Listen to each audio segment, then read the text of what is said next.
Finns det några snälla barn här?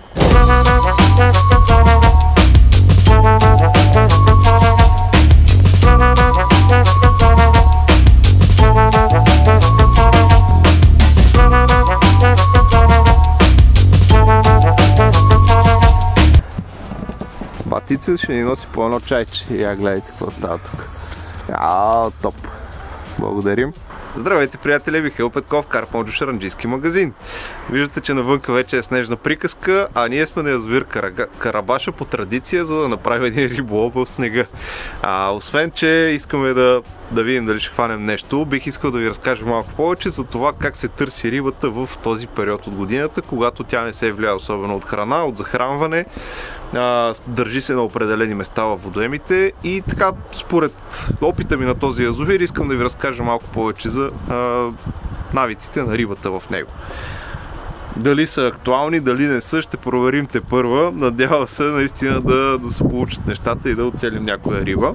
Миналата година, точно по това време, преди 2 дена ми излезе един спомен от Фейсбук, че сме били тук. Тогава хванах една много хубава, така 6 кг риба. Наистина ме изкефи, голяма борба даде в студеното време. Затова и днес сме тук и да си пробваме късмета. Хайде да започваме. Когато застудее малко повече водата, рибата спира да се храни активно и търси определени малки петна, на които да хапне малко и да си тръгне някъде. Тоест, това малко количество храна я засища много лесно и тя няма нужда наистина от големи количества храна. За да я хванете обаче, вие също трябва да подходите по подобен начин. Трябва да сложите малко количество храна и стръвта си насред нея. Най-добрата презентация за това е ПВА турбичката. ПВА турбичката, закачате малката стръв за нея и хвърляте във водата. Когато се разтвори ПВА турбичката, тя става така малко по-широко петно с храна и монтажът ви стърчи насред него, когато ползвате, примерно, някакво малко плуващо топче. Къде волно, къде неволно, когато рибата отиде да засмуква от тази малка храна, която е така изсипана апетитно по край монтажът ви, тя или вижда монтажа и вижда топчето, което сте закачили за стръв и го засмуква, или случайно го засмуква по край другата храна. И в двата случая това за нас е печелившата ситуация. Но когато дойде зимното време, този размер турбички не е окей и трябва да минете на наистина много по-малки турбички, които буквално да не привличат толкова с храна, колкото да има нещо около вашата стръв. По този начин рибата ви гарантирано няма да вземе малко количество тук от края на храната и да избяга, а ще дойде точно в центъра, където се намира и монтажът ви. Затова тази голямата лятна турбичка, така да я кажем, я оставяме на страна и минаваме към малко по-малките. Както намалихме размера на ПВА-то, така трябва да намалим и размера на нашата стръв. За целта аз лично използвам под 12 мм стръв. Това е 12 мм поп-ъп, направено на Ronnie Rig монтаж. Може да го видите ето тук малко по-детайлно. Но на другите въдици съм с 8 мм лафтърчета. Това е поп-ъп, стои ето така във водата, но лафтърчето, знаете, пак леко нагоре вдига. И просто искам да се вижда стръвта ми много ярко. Работя само с ярка стръв, дънните, кафяви топчета в момента не ги ползвам. Това мисля да е печелившата тактика за днес. Закачвам ПВА-то за хуката директно. Няма да гоня голяма дистанция, не ми трябва да прекарвам повода през него. Това за сега ми е много окей. Още една подробност за ПВА-то. Това е зимно ПВА. Зимното ПВА се отличава от летните спрямо по-фината си изтъкана нишка, която съдържа то, от която е изработено. Летните са много по-здрави, много по-търпят на замятане, но това се разгражда може би 2 пъти по-бързо във водата, да не кажа и повече. Докато нормалните ПВА се разтварят за около 4,5-5 минути, това се разтваря за минута и половина-2, което е много по-добре. Ето това ми е цялата система. Inline, лово, едно малко LED корче отгоре имам вързано около 40-50 см. Повода от флуорокарбон, както ви казах, Ronnie Rig, шок лидера на вид и влакното. Ето тук схемата е доста по-елегантна, е 8 мм лафтър и 8 кука, което е доста по-малко от което съм свикнал да ловя. Но зимата, както ви казах, трябва да поизтъним малко нещата. По принцип с осмицата кука за сега има много хубави резултати. Рибите се закачват много стабилно, дори по-големи амури, няма проблеми. Но наистина не съм пробвал все още да лова с такива куки за по-големи риби над 10 кг, което малко ме притеснява. Иначе за по-малки наистина закачват брутално много по-здраво от по-големите куки, което ме очуди. Хайде да хвърляме и втората въдица. Въдиците вече са във водата. Очакваме някакво кълване. Така, да ви разкажа малко повече за това къде ловим в момента. Както ви казах, язовирът е Карабашът. Ние сме в по-дълбоката му част. Е тук към кейовете. Аз се намирам на първият по-голям кей, който е тук.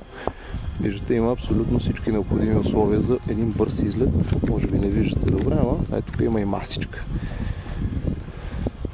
Така.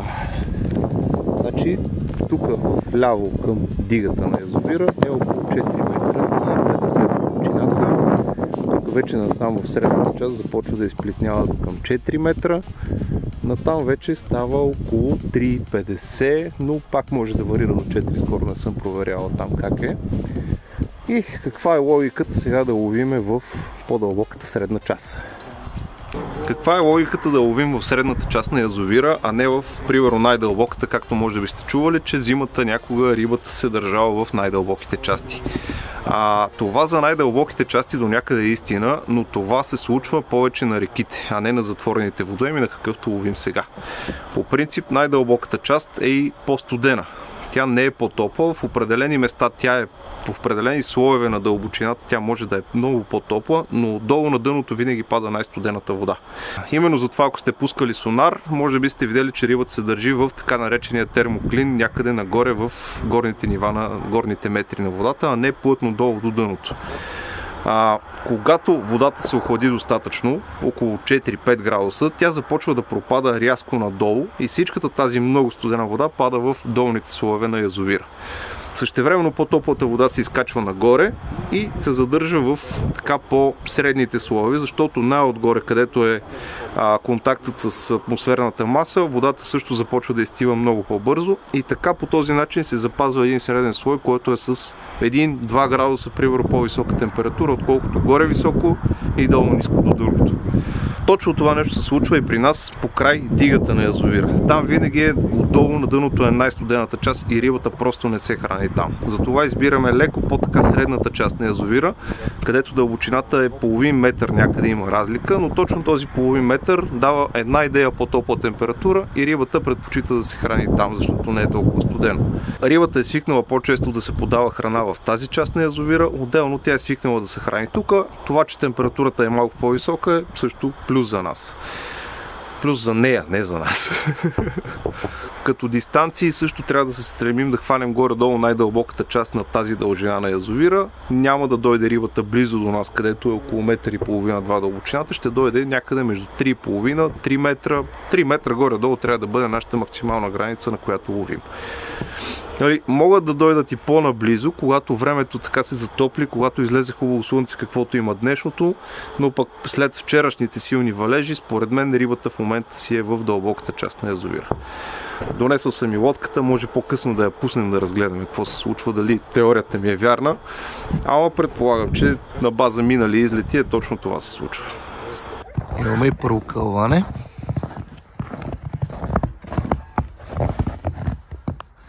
Ето е гадинката, обаче много съм намалил чувствителността на сигнализатора. Хайде. Откачи се да му се не види. Първото кълване беше на лафтърче жълто от T-Bite Red Storm с шестицата кука, но за съжаление се откачи. Подозирам, че е била някоя от по-малките рибки в язовира, с големите знам, че при този монтаж няма пропуск. Ето ви нагоре инлайн уловото и с прозрачния монофилен LED-кор, така да го кажем. Повод, който слагам за LED-кор, около 50 см. На тази въдица ми беше първото кълване. Тя между другото беше засилена по-наляво към стената на язовира, което малко така играе хоро по логиката, която ви казах преди малко, но пък и точно в тази част е малко по-плитка.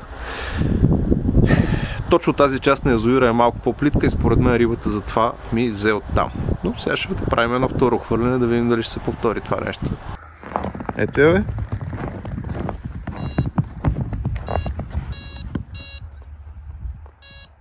кълване второ. Тая май ще тръгне. Айде да я вадим.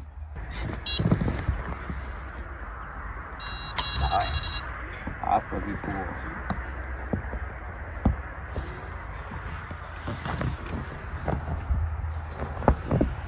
Тази ми харесва.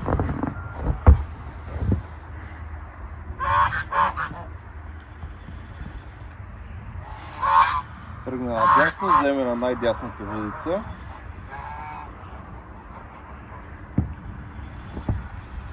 На 8 мм лафтър. Той не е разпънат. Тего рибката тук, шаран около 3 кг. Сега да видим как ще го кепнем, че не сме разпънали кепа. Кой да предполага? Давай рибки. От новите диваци.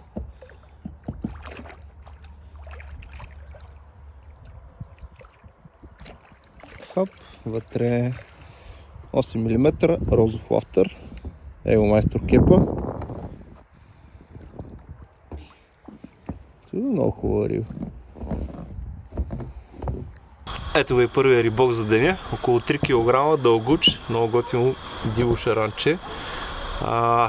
На 8 мм розово лафтърче с осмицата кука.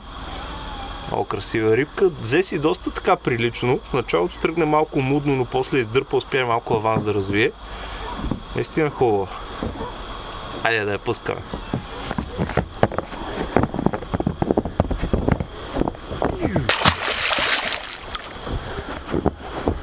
Топ! Хайде следващата.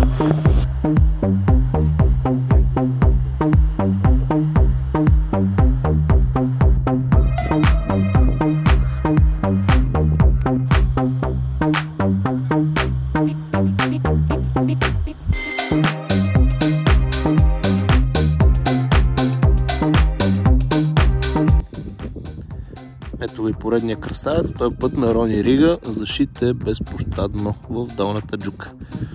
Виждате, с малките топченца доста лесно се хващат и по-малки риби. Този е пак към 2,5 кг. Много красива рибка, виждате каква е дълга с двоен мустак.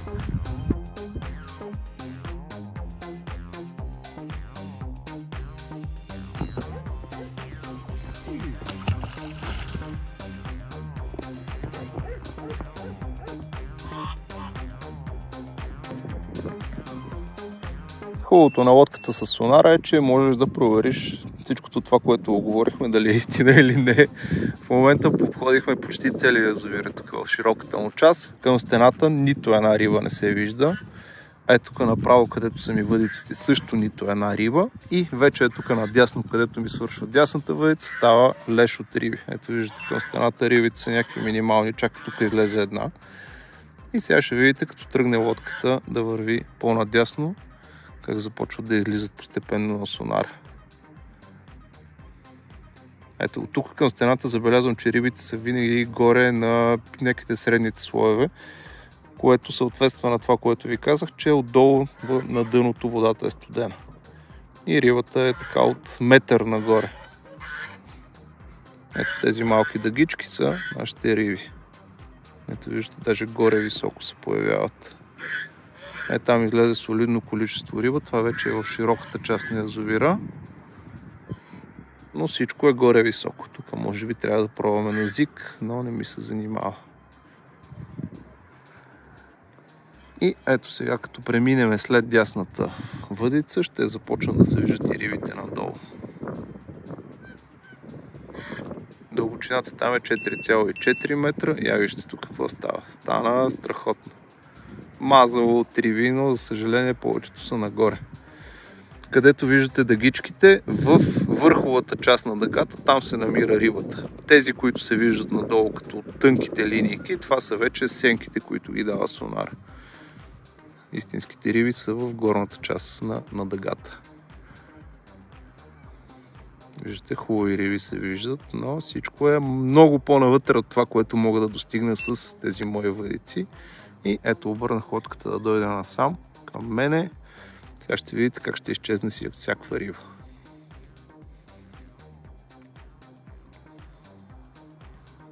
продължават да се виждат в горните слоеве. Все още е дълбочината 4,3 метра. Под 3,7 метра вече риба не се вижда. А само все още имаме хубава дълбочина. Но рибите си горе. И ето лодката наближава, където са ми въдиците и риба няма. Много яко. Трябват ми още 15 на метра, но с 3-либровите въдици просто не мога да ги стигна и стоим и гледаме мача отблизо. Колегата отсреща, между другото, прави много хубав риболов. През 15 на 20 минути има по някоя хубава риба. Ето, виждате 3,6-7 метра, вече няма никой е тук наблизо. То не е близо, това са около 35-40 метра, но риба няма. Нашият зимен ден приключва, риболовът е към своя край, активността на рибите беше прилична, бих казал. Имах 3 кълванета, 2 реализирани, едно не можа да се закачи. Въпреки че не можах да извада някоя по-голяма риба, успях да потвърдя теорията си за това къде се намира рибата през тези по-студени месеци, така да го кажем, защото няма да е за ден и за два. Рибата не се държи в супер дълбокото, не се държи в плитките части, рибата се държи там, където вече приключва голямата дълбочина и започва леко изплитняване. Тоест, ето тук в някакъв такъв прак. Както ви казах, най-студената вода винаги пада най-отдолу и отива в най-дълбоките части на язовира, докато по-топлата се запазва между горния слой и средния слой. Точно там видяхме и рибите на сонара, точно там беше всичко, там горе-долу успяхме да извадим и 2 риби, които аз дръпнах. Въпреки че като цяло основното количество риба, което се видя на сонара, е по-в другата част на язовира, не точно тук на кейовете. От дясно на кейовете, който посещава язовира, може да пробва късмета си. Колегата отсреща на носът вади риба след риба, но при него точно се намира голямото количество риба. Той е оцелил топ мястото според мен на язовира. И така, надявам се, че това видео ви е харесало. Абонирайте се за канала, ударете един лайк. Михаил Петков, Карп Моджо, Шаранджийски магазин. Чао и до нови срещи! Забръзнали са ми пръстите, не мога да щракам.